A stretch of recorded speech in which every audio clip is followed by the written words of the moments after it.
రామాయణం తర్వాత రాముడు ఎలా చనిపోయాడు? సీతాదేవి లవకుశలు ఏమయ్యారు? లక్ష్మణుడు ఎలా వెళ్ళిపోయాడు? మన దేశంలో హిందూ మత విశ్వాసాలకు అత్యంత పవిత్రంగా భావించే గ్రంథాలు రెండు. అవి రామాయణం, మహాభారతం.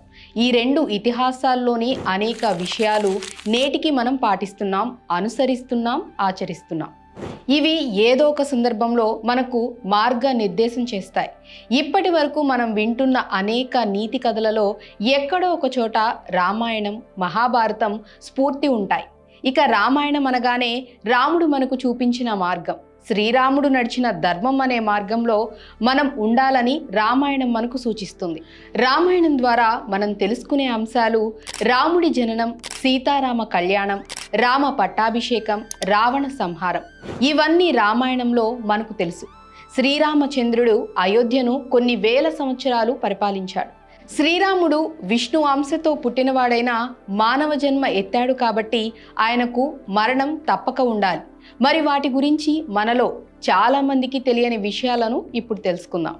సీత, రామ, లక్ష్మణుల నిర్యాణం. శ్రీరాముడు వనవాసం వెళ్ళటం, అక్కడ సీతను రావణాసురుడు అపహరించటం, ఆ తర్వాత రావణ సంహారం, మళ్ళీ అయోధ్యకు రావటం, శ్రీరామ పట్టాభిషేకం, ఇవన్నీ మనకు తెలిసిన విషయాలే. ఇక శ్రీరాముడు అయోధ్యలో పరిపాలన 11,000 సంవత్సరాలు చేశారు. అయితే ఎంత మంచి పాలన చేసినా లోకులు కాకులు అన్న చందంగా సీతాదేవి గురించి చాకలి తప్పుగా మాట్లాడడం, అది శ్రీరాముడి వరకు చేరటంతో ఆమెను వాల్మీకి మహర్షి ఆశ్రమంలో వదిలి రమ్మని తమ్ముడు లక్ష్మణునికి ఆజ్ఞాపిస్తాడు.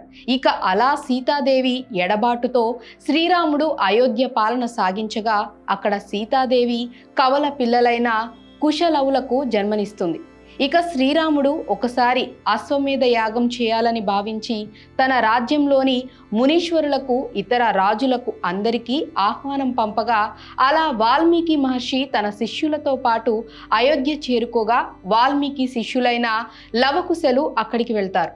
అక్కడ రామాయణం గానం చేయగా శ్రీరాముడు కంటపడి వాళ్ళు తమ కుమారులు అన్న విషయం గ్రహించి, శ్రీరాముడు వాల్మీకి మహర్షితో సీతాదేవి పవిత్రత మీద నాకు నమ్మకం ఉంది, కానీ తన పవిత్రతను అందరి ముందు నిరూపించుకోవాల్సిన అవసరం ఉంది అని చెప్పగా సీతాదేవిని అయోధ్యకు పిలిపిస్తారు వాల్మీకి. ఇక అక్కడ ఆమె మరోసారి ఆమె పవిత్రతను నిరూపించుకోవటానికి తన తల్లి భూదేవిలో కలిసిపోతుంది. అలా సీతాదేవి నిర్యాణం చెందగా ఊహించని ఆ పనికి శ్రీరాముడు దిక్కులు పిక్కటిల్లేలా అరుస్తూ ఏడుస్తారు. దుఃఖాన్ని అణుచుకొని అయోధ్య పాలన సాగిస్తున్న శ్రీరాముడికి ఒకనాడు ఒక మునీశ్వరుడు వచ్చి తనతో ఏకాంతంగా మాట్లాడుతున్న సమయంలో ఎవరైనా వస్తే వారి శిరస్సును ఖండించాల్సిందిగా మాట తీసుకుంటాడు. ఇక ఆ ముని ఎవరో కాదు, యమధర్మరాజు.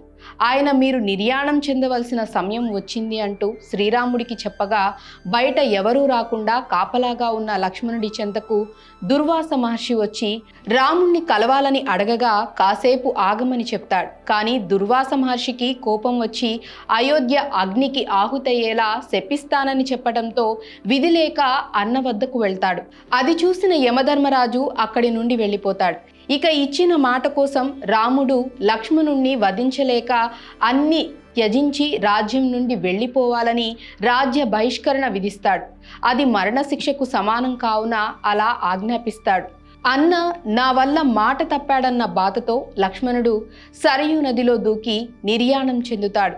ఇక తమ్ముడి మరణం తర్వాత శ్రీరాముడు తమ్ముడు భరతుడికి పాలన అప్పగించి తాను ఈ లోకం విడిచి వెళ్ళిపోవాలని అనుకుంటున్నట్లు చెప్తాడు. అయితే భరతుడు రాజ్యాన్ని 2 భాగాలుగా చేసి కుశలవులకు అప్పగించి తాను అన్న వెంట వెళ్ళాలని నిర్ణయం తీసుకోగా శత్రుఘ్నుడు కూడా అదే నిర్ణయం తీసుకోగా వేద మంత్రోచ్చరణల మధ్య శ్రీరాముడు వానరులు తమ్ముళ్లతో కలిసి సరయూ నదిలో నిర్యాణం చెంది చూస్తున్న వారికి విష్ణు రూపంలో దర్శనమిచ్చి పునీతులను చేశారు.